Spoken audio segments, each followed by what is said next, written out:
নাম হচ্ছে দীক্ষা মজুমদার, ৪র্থতম বার্থডে, শুভ জন্মদিন 22শে ডিসেম্বর। দাদা তোমার সব ফ্যামিলি নিয়ে সন্ধ্যাবেলা সারাদিন তুমি এনজয় করে আসো। আর ওখানে একটুখানি বলবো, তোমার পায়েটা আমার মায়ের মানে মায়ের কাছে কিন্তু মাথায় হাত থেকে আশীর্বাদ করো, সে যেন মানুষের মতো মানুষ হয়। তুমি যেভাবে জনসেবা করছো সেভাবে যেন একটা জনসেবাও করতে পারে মানে মানুষের কাছে। দাদা আমাকে আগে থেকেই জানিয়েছিল যে দাদার মতন একজন সিনিয়র লোক, তার মেয়ের মানে আমাদেরও মামনির বার্থডে।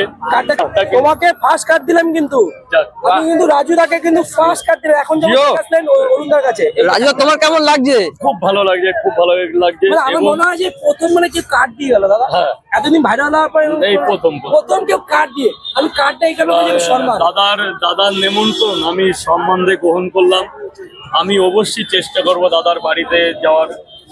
তো আমাদের মামনির জন্মদিন 22 তারিখে, তোমরাও একটু আশীর্বাদ করো যেন মামনি আরো বড় হতে পারে, মানুষের মতো মানুষ হতে পারে।